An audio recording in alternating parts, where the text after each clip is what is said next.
Good day, everyone. I am Ray and Iga Honera from Bachelor of Secondary Education, major in English. Today, I will be presenting to you our topic about language varieties.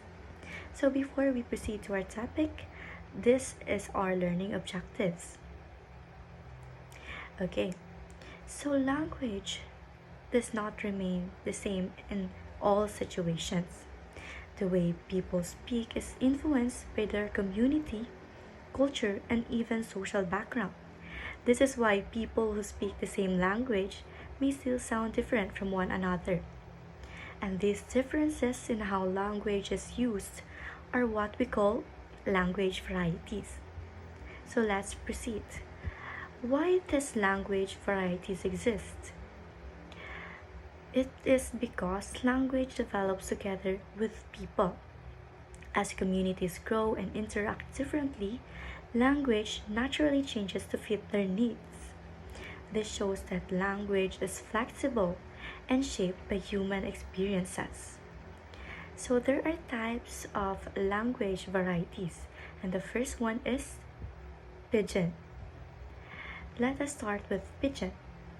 Pidgin usually develops when people who speak different native languages need to communicate because they do not fully understand each other's language.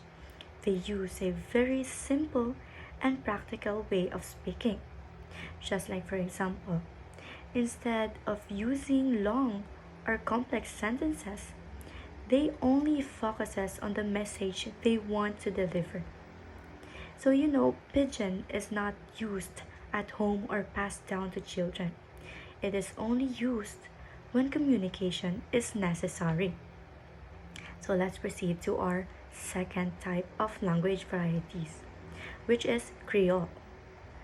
A Creole develops when a pidgin is used for a long time and eventually becomes the first language of a community. And at this point, the language is no longer temporary or limited. People who speak a Creole can use it naturally in daily life, just like in any other languages. And this shows how simple form of communication can grow into a complete language system. And the third, regional dialect.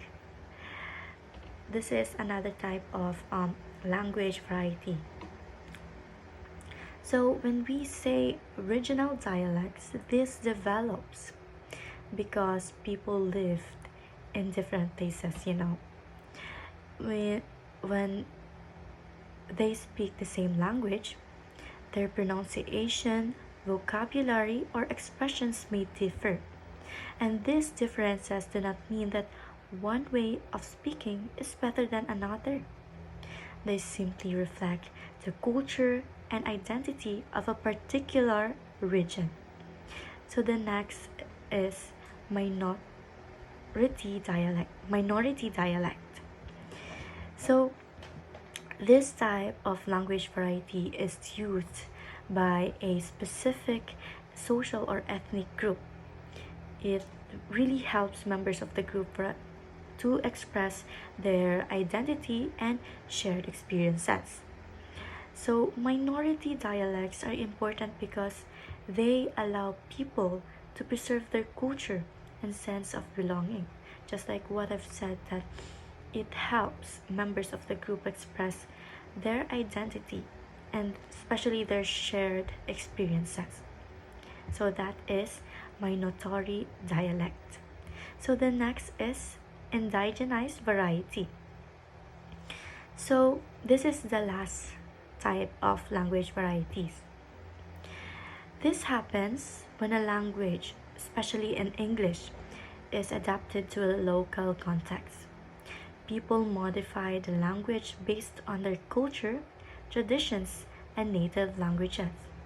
So as a result, English may sound different in different countries, but even though it remains English.